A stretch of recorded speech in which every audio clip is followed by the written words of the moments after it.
V4 news the best news. నిజం చెప్పడమే మా లక్ష్యం.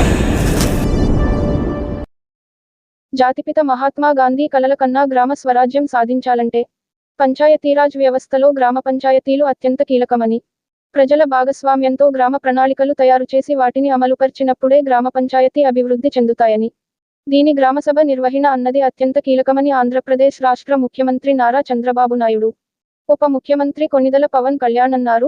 రాష్ట్రం బాగుండాలంటే గ్రామం బాగుండాలి అనే నినాదంతో ప్రవేశపెట్టిన గ్రామసభలో భాగంగా శుక్రవారం పత్తికొండ గ్రామ పంచాయతీ కార్యాలయంలో గ్రామసభ నిర్వహించారు. ఈ గ్రామసభకు సర్పంచ్ కొమ్ము దీపిక అధ్యక్షత వహించగా ముఖ్య అతిథులుగా పత్తికొండ శాసనసభ్యులు కెఈ శ్యాంబాబు, జిల్లా అధ్యక్షులు తిక్కారెడ్డి, సీనియర్ టీడీపీ జిల్లా నాయకులు సాంబశివరెడ్డి పాల్గొని వారు మాట్లాడుతూ రాష్ట్రం అభివృద్ధి బాటలో నడిపించడానికి ముఖ్యమంత్రి, ఉప ముఖ్యమంత్రి రాత్రనక పగలనక కేంద్ర మంత్రులతో భేటీ అయి రాష్ట్ర అభివృద్ధి చెందాలని తపనతో తిరుగుతూ ఆరాటపడుతున్నారని, అలాంటి వారి కొరకు మనం కూడా మన నియోజకవర్గ కోసం అభివృద్ధి బాటలో నడిపించడానికి మనమంతా కూడా రాజకీయాలకతీతంగా పాటుపడాలని అన్నారు. అధికారులు కూడా ప్రజలకు అందుబాటులో ఉండి ప్రతి పనిని చేయాలని అధికారులకు సూచించారు.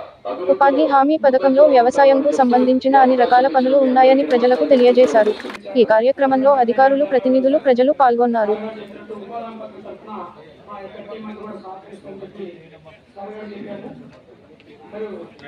ఇటువంటి అవంతరాలు